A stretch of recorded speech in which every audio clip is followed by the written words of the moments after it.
the president to describe to you the first part of a situation that is extremely troubling, first of all for the state of Commonwealth of Pennsylvania, and then for a number of other states. And these lawsuits will be brought starting on Monday. But the first time it was discovered was here in Pennsylvania just a couple of days ago. The people you see behind me are just a few of about, I'd say, 50 to 60 poll watchers who will all testify that they were uniformly, will wait,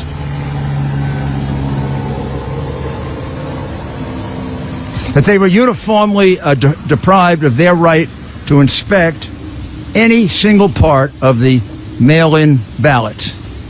As you know, from the very beginning, the mail-in ballots were a source of some degree of skepticism, if not a lot of skepticism, as being innately prone to fraud. The New York Times had written that 10 years ago under other circumstances, but of course changed their mind once it was a situation involving President Trump. Congresswoman Jordan, in her vast and compendious review of various forms of voter fraud, cited mail-in ballots as the most prone to fraud. With all that, you would have expected there'd be a high degree of security and a high degree of inspection that would be provided for mail-in ballots.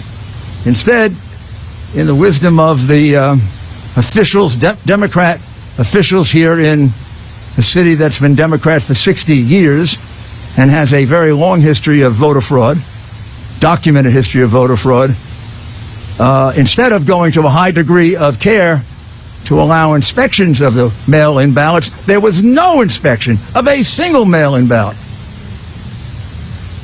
Those mail-in ballots could have been for anybody.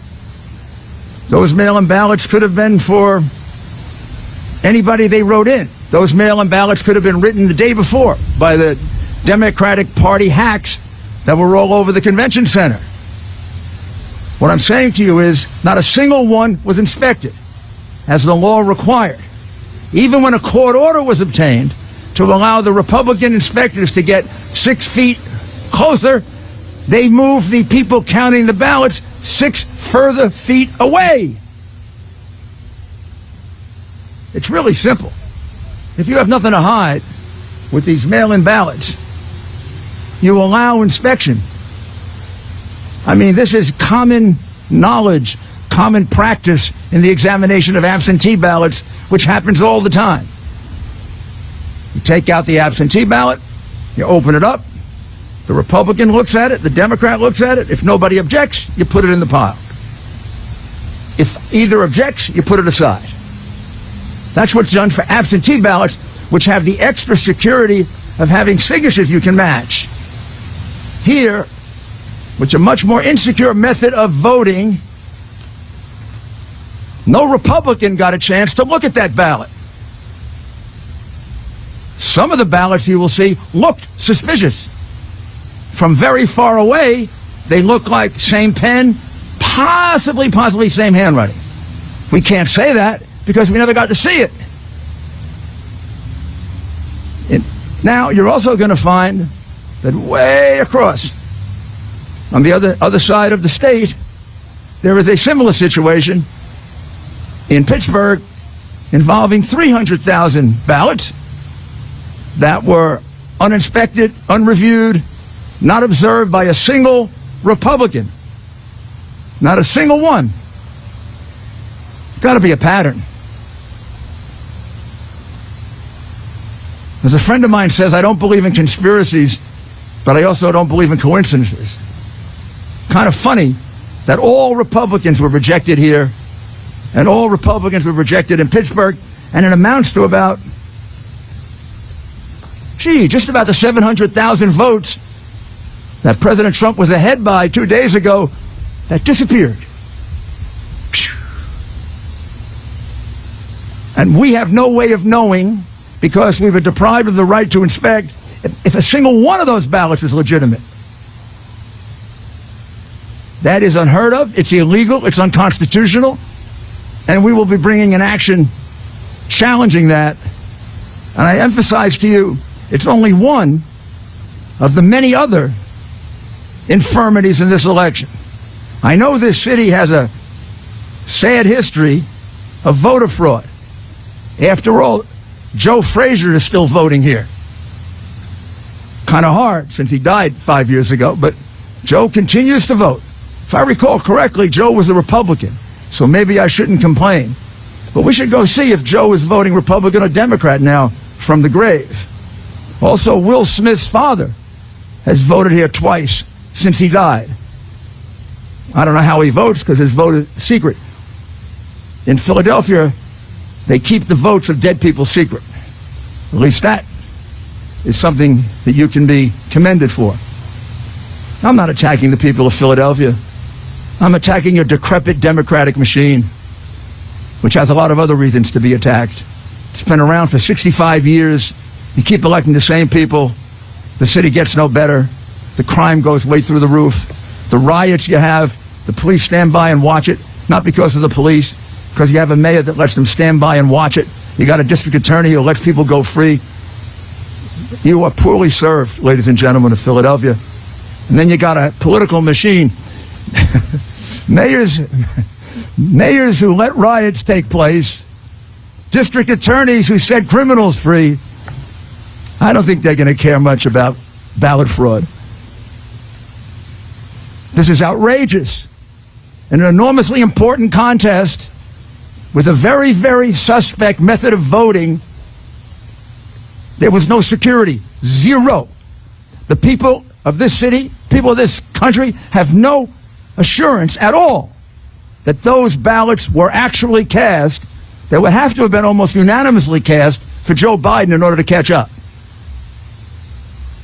And let me have one or two of the people, let me emphasize, this is only 2 or 3 of about 50 people so far that have given us statements, affidavits, recordings. We're going to have many, many witnesses. It's not a small case. It can be a big case. But I wanted you to get the flavor of it here in Philadelphia, because we also have to alert the people of Pittsburgh that the same fraud was done to them as here. And I'll also add, same thing was done in Georgia. The same thing was done in Michigan. The same thing was done in North Carolina. Seems to me somebody from the Democratic National Committee sent out a little note that said, don't let the Republicans look at those mail-in ballots. At least not in the big Democratic hack cities that we control. We've done a lot to destroy those cities, and now we're going to destroy their right to vote. So let's start off first. My friend, you just tell briefly what happened to you, who you are, and what happened to you like you described it before. I am Daryl Brooks. I'm Philadelphia. Okay. Take your mask if you need. Take your mask off. Okay, take it off. Take your mask off. All right. Daryl Brooks, Philadelphia resident. Here for about 2 years. I come out here to support our president, and this is one of the reasons why I wanted to be on the go to the poll to watch. A lot of us were excited about the president winning a second term, and a lot of individuals, African Americans in Philadelphia, were, especially men, who were talking about the 401k plan and how they were excited because their finances.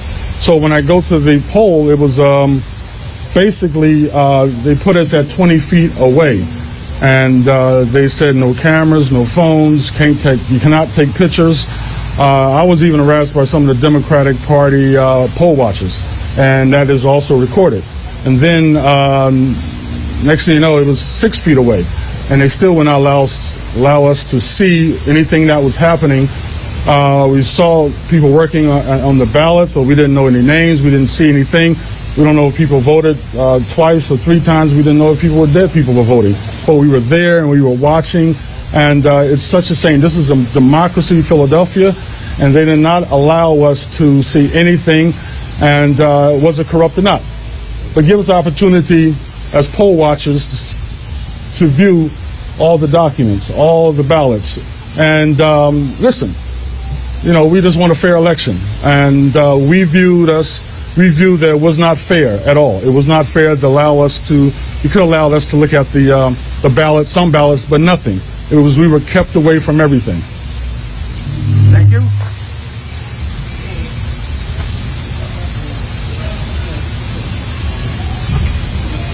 Thank you, sir. Hello, I'm Matt Silver. I went for 16 hours straight poll watching. It took about 30, 45 minutes to get through, despite me having credentials of all possible manner. Eventually I showed an email proving that I was supposed to go in. They at least let me through. When I was there, I was turned away for a tablet. They did not want any tablets or computers there. I had to bring that elsewhere. Eventually, when I was let through, you were not able to get anywhere near the ballots. There were 3 rows of people counting ballots. The closest at my day, may have been 15 feet away. Then there was another row, then there was another row. To the extent that you could see anything, we were told repeatedly, including by Democratic poll watchers, including by police, that if they see us taking a photograph or a video, we'll be thrown out and not let back in. The only place you could use a phone was several hundred feet away from the ballots. I don't know what they were trying to protect. When I was there, I saw some people looking at the ballots legitimately. Some people were flipping through them at a rate of every second or so in a way that we specifically could not even see a single thing. To the extent that you could see a thing in certain boxes, I saw they seem to be, at least certain boxes, seem to be in the same unusual pen and seem to have very similar handwriting. Some boxes were normal, some boxes were like that. When they finished with going through boxes, they put them in the very, very back of the room where you couldn't see a thing hundreds of feet away. Then they put supposedly the same boxes, I can't tell if they are or are not, through separate machines where they stripped the ballots, the outer casing with people's signatures, to the privacy ballot.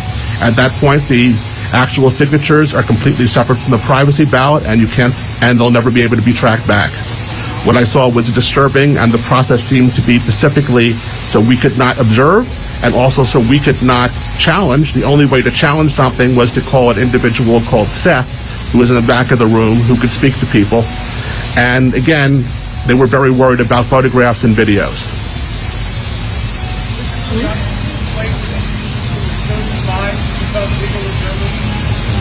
How were you chosen? I was asked both by my local ward and the Republican National Lawyers Association. I responded to both.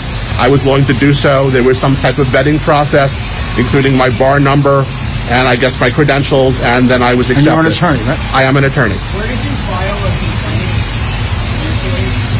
When you saw this behavior happen, what did you do? I asked the individuals in the group who were the most senior, and again, We'll take questions later. When you moved 6 feet closer, as far as you knew, was that based on a court order? I assume it was a court order. In no case was I closer than 15 feet to anyone counting. Did they move 6 feet further away? The closest row for me was 15, 20 feet away. Then there was another row 15, 20 feet beyond that counting, then another 15, 20 beyond that. The only thing I could see at all was the row closest to me. Okay. And again, how were you selected? Selected by the Philadelphia Republican Party. And credentialed by them? Yes. Okay. Thank you. And we'll have one. Lizette, would you speak to the other group that were not allowed access, which is another category? Would you mind? Not at all, thank you. See if I can get this down a little. I'll stand on my toes. Want me to hold you up? Good morning, thanks for being here. I'm Lisette Tarragano. I'm a longtime resident of Philadelphia. T as in Thomas, A-R-R-A-G-A-N-O. You're welcome. I am a longtime resident of Philadelphia, although not native. And quite frankly, I've always been I'm a retired attorney, and I got really, really hepped up about watching voter freedom, freedom of speech, and being able to say the words Donald Trump without getting pushed in a corner. And when I really got excited about being asked to observe ballots was when I felt that my way of life is being put in jeopardy. The American way of life, being put down for things I say, who I like, and it's not fair. I'm the child and granddaughter of both Holocaust victims and survivors, and I'm the daughter of a World War II veteran and who fought for and or ran away from horrible, horrible times where people are repressed and sent away. And what I noticed when I was brought in to be a poll watcher, I was never brought in, actually. I never got past the first identification stage. They kept saying that mine, as well as 5 or 6 other Republicans, their names hadn't been entered into the system. And after the first time it happened, the second time it happened, I had no second thoughts about it being a problem, more that somebody failed to finger us into the computer system. But after a while, what I witnessed, and I said to Mr. Giuliani before, in a morbid curiosity, staring at, I felt insidious fraud going on. I felt that we were kept away from doing our civil duty. That was everybody on both parties should be upset about. This is horrible. We're being restricted. We're being restrained. And I see this nothing as the insidious nature of the Philadelphia and Pennsylvania governments who are keeping us away from doing what we were meant to do. Thank you. Thank you. Was that the other 1, 2, 3? Are here with me today. The other 3 here are also poll watchers who were deprived of their opportunity to even go into the room. I could have brought, I'm getting a list now to count them, I could have brought about 50 with me, but I didn't do it for 2 reasons. 50 is too many. Number 2, they're afraid. They're afraid of being publicly identified. They're willing to testify in court. They're afraid there'll be repercussions against them because one of the people that did speak on television has already had threats. Jeremy Mercer, who was in charge, has already given a statement twice, both here in Philadelphia, the day after the election, I believe, and then he was interviewed on television. Jeremy will basically corroborate the statements that were given about the fact that he was there for 21 hours and then again for another couple of hours. He believes about 300,000 ballots went through. He was unable to see any of them. He requested an opportunity to do so numerous times. Then they went to court. They got an order that they could be 6 feet closer. They were put 6 feet closer, and the tables they were observing were put at least 6 feet further away, or the people moved to tables that were further in the back. The other witnesses who we've interviewed, and we've interviewed about half of the 50, all corroborate to a T exactly what you see here, that they thought they were going to show up to do an inspection. Some of them had inspected absentee ballots before, where you're shown the ballot. The Republican is shown the ballot. The Democrat is shown the ballot. Neither objects, you put it in. If either objects, you put it aside for discussion later. Nothing like that happened here at all. This is a gross miscarriage of the process that would assure that these ballots are not fraudulent. It's a fraud, an absolute fraud. I mean, you can't just submit these ballots and not have them checked. They're highly suspect ballots, mail-in ballots. It's also highly suspect because it's almost mathematically impossible, several people have already testified, to close the lead that Biden closed. When things closed on Tuesday night, President Trump was ahead by almost 800,000 votes. And it took a couple of days to be able to produce enough ballots to bring it down. Now, could some of those ballots have been manufactured in advance by the Democrat machine of Philadelphia? It wouldn't be the first time they did it. And then exactly why didn't they want the ballots inspected if the ballots are legitimate? It seemed to me, knowing the suspicion that would exist on a political machine like this, with the reputation that it has, you would go to the extra extent to be transparent. Instead, they went to an extra extent to be secretive, as did the Democrat Party in pretty much the cities they control as a machine like this one. Because although we don't have as many complaints yet, we've got about 12 in Atlanta. We've got about 15 in Detroit. We've got about 20 more in the rest of Michigan. I would say in at least 10 states now, we have complaints almost exactly like this. This will be a statewide case because there are 300,000 ballots equally in question in Pittsburgh with witnesses similar to these witnesses. In some cases,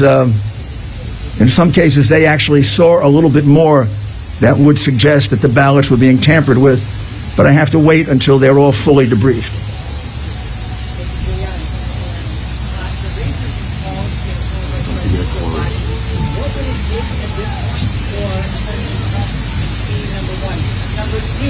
Ready? Number two, what evidence, concrete evidence, that the ballots themselves, not the people who are watching, but the ballots themselves,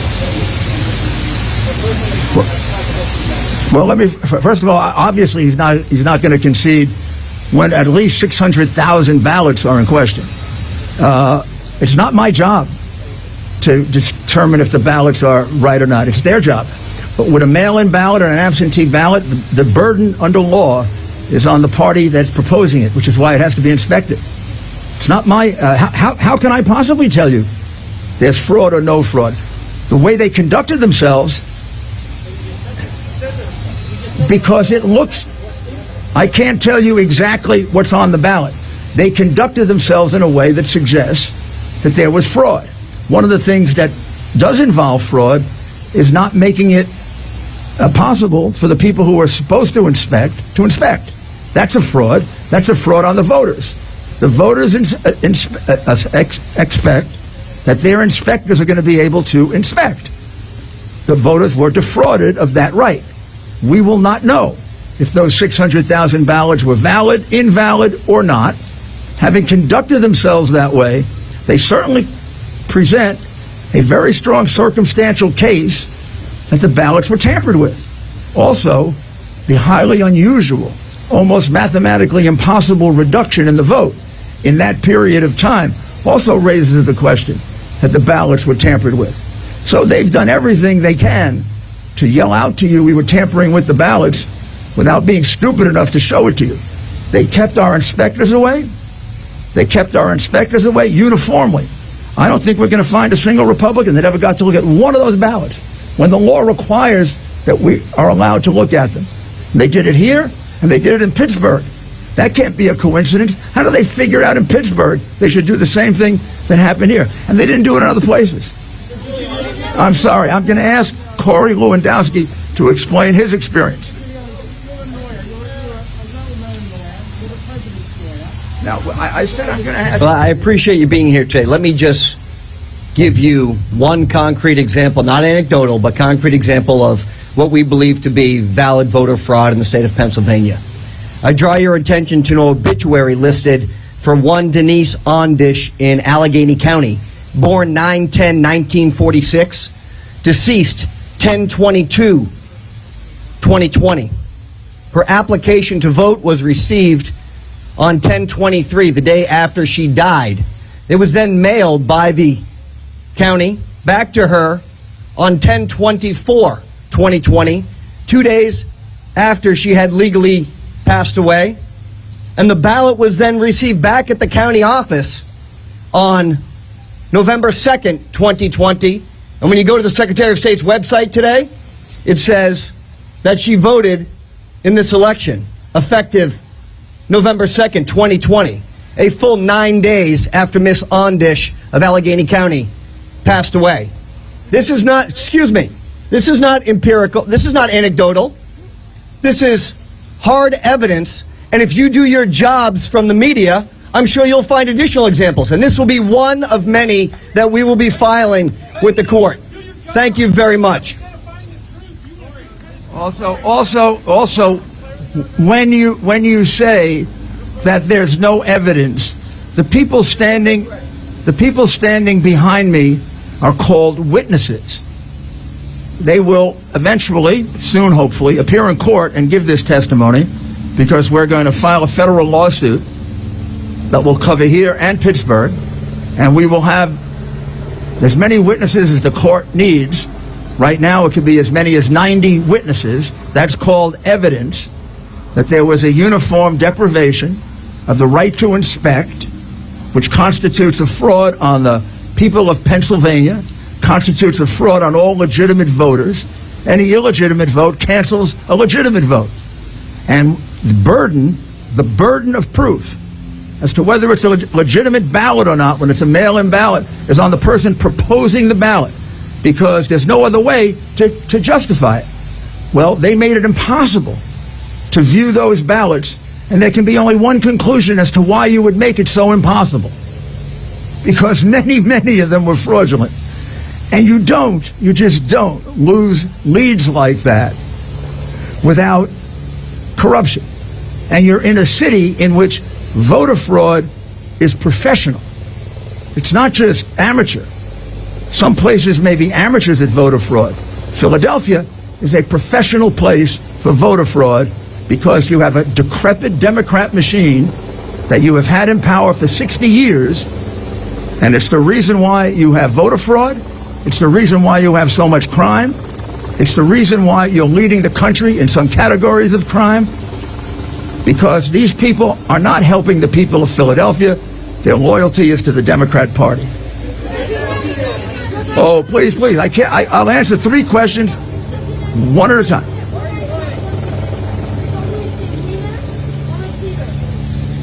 I'm sorry, I didn't understand that. Wiener?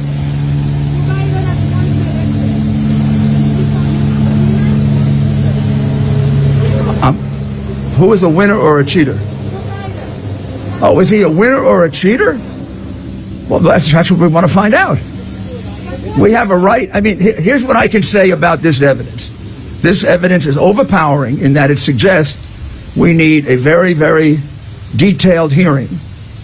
We have to find out exactly how many ballots are implicated, how many ballots were not inspected.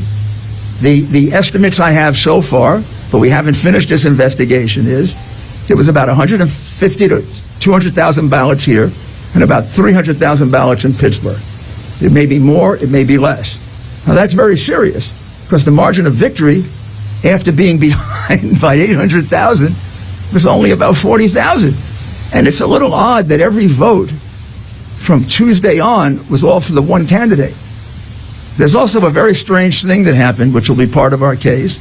At some point during the process, when the lead of President Trump reduced from something like 50,000 to 30,000, at the time it was at 50,000, 94% of the vote had been cast. And when we got to 30,000, it was only 90% of the vote cast. Now, I can get experts to tell you how that happens. That happens because, think about it, you increase the denominator. What do you increase the denominator with?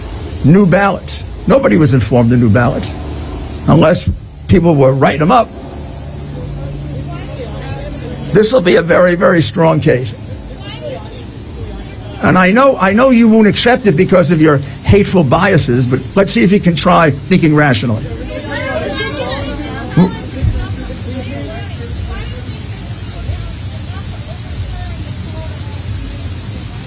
The poll? Because they don't decide the election. The call for Joe Biden is it?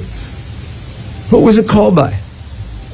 Oh my goodness, all the networks.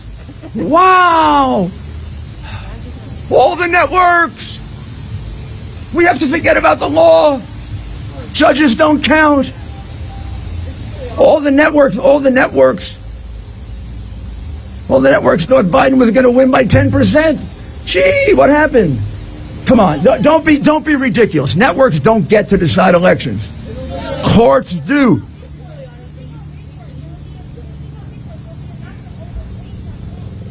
Of course, courts set aside elections when they're illegal. In this particular case, I don't know if there's enough evidence to set aside the entire election. Certainly not around the country, maybe in Pennsylvania. However, there certainly is enough evidence to disqualify a certain number of ballots. The ballots that were not properly inspected should be thrown out. And that number of ballots should be taken out of the count. That could affect the election.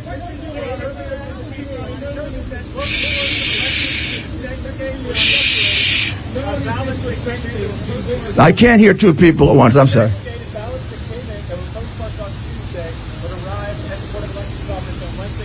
That's a whole new issue.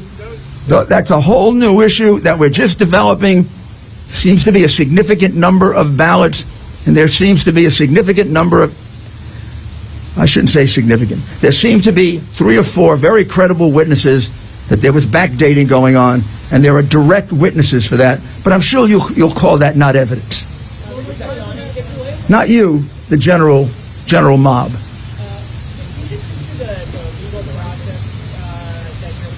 Sure. Yes. Yes.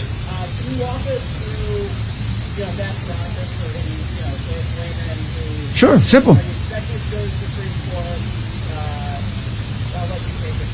Thank you, sir. I can be a law professor. The case that we would file, many cases are going to be filed. Some big, some small. This is going to be eventually a big case because it will go beyond Pennsylvania. But right now, the case is a civil rights case. It'll be filed in federal court. I'm sorry. It'll be filed in federal court. You could file it here or Pittsburgh. That'll be the choice of our lawyer who's looking at it now. Since there seem to be more cases in Pittsburgh than here right now, I would guess it would be filed in Pittsburgh, but it would affect both jurisdictions. And what the case alleges is very simply that President Trump's campaign was denied its right to a fair count, which is a deprivation of civil rights. And if that's the case, the court has a wide range of what are called equitable remedies. Equitable remedies could include depriving that jurisdiction of a certain number of votes, equal to the number of votes that are proved to be not inspected properly. It could be to set aside an election, but that could be one of the things we ask for, but I think that if you set aside the votes, you would probably remedy the wrong that was done here. Now, it could turn out as we go beyond Pittsburgh and we go beyond Philadelphia, and we have a little bit of evidence elsewhere in another Democratic part of the state that the same thing was going on, that it might spread to there. Where I do see it spreading, however, is sometime next week, unless I'm wrong, I think there'll be a similar case in Atlanta where similar things were going on. Republican inspectors showed up. They expected to inspect, right, like they do for absentee ballots, and they were uniformly kept out. They got to see nothing. And remember, Atlanta had to do the same thing you had to do. They had to catch Biden up because on election night he had lost. And he was down by a very good margin with only 85% to go. Something very similar happened in Michigan, Wisconsin, can't say Arizona, but in almost every state where President Trump had a lead going into the end of election night, some of the leads looking almost mathematically impossible to undo with the 5%, 10%, 20% of the vote. In almost all of those, this practice was followed. And I'm right now trying to find, did we get to see any ballots that we used for that purpose? If that's the case, then we have a massive nationwide lawsuit. So it could affect more than one state. But right now, the one that it definitely affects is the state of Pennsylvania in a very, very big way. But it's not the only infirmity in this state. There are dead people voting, no question about it. We get any number of complaints of that. We have a very serious problem with backdating of ballots, including 4 witnesses now who are testifying to that. Whether that becomes part of this lawsuit or it's something separate, that isn't developed as fast as this has. One last question.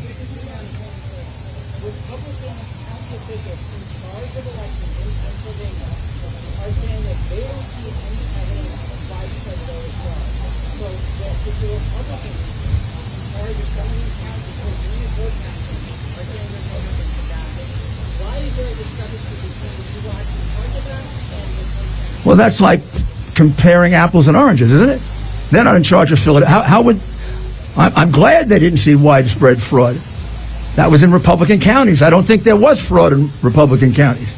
Here, right here in city, I have spoken to a Republican commissioner who is absolutely clear that he and other Republicans were able to work the out there and everything. Well, then let him come and tell me that. I haven't found one who's willing to tell me that. Let him give me an affidavit under oath, under penalty of perjury. You're telling me these people are lying? Well, I've spoken to about 50 people. I have statements from 25. We've spoken to 50. Every single inspector. No. I didn't speak to them. Are you the lawyer for the other side, by the way? Well, you should get paid for it. The reality is that nobody has come forward. Even though I've called the state party, the city party, I've asked, is there anyone that wants to come forward and say that there's anything unusual about the man in charge of this whole process, who watched the whole thing, has already come forward and given us a signed statement that no one got a chance to inspect. Now, unless this man had a secret opportunity to do it, there was one person in charge of all these people. He was there constantly for both days. Not a single Republican got a chance to view a single ballot. Now, if we got to view 10 or 12, well, then we'll reduce our number from 120,000 to 110,000. But you produced this man for me. So far, he hasn't come out of the woodwork. And, well, then, yeah. Well, if I were the commissioner of this city, I don't think I would admit that I didn't allow people to do this. I mean, there was a last time a Republican played ball with Democrats like that in New Jersey. He went to jail for 10 years. Thank you, guys. Thank you. Very much.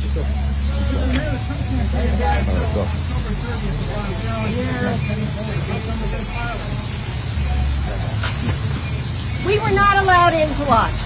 Period.